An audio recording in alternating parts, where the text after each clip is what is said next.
السلام علیکم سامعین، 23 محرم الحرام اور 19 جولائی ہے۔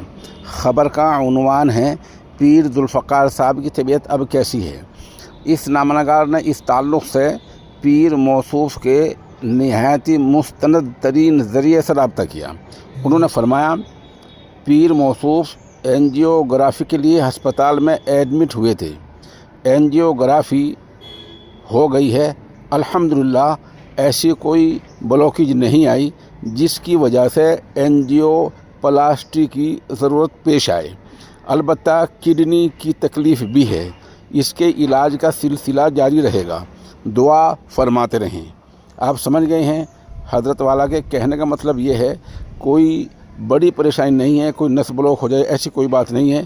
اینجیوگرافی الحمدللہ ہو گئی ہے، اور وہ جو اینجیو پلاسٹی یعنی کوئی بڑی ضرورت ہوتی ہوگی اس کی ضرورت پیش نہیں آئی ہے۔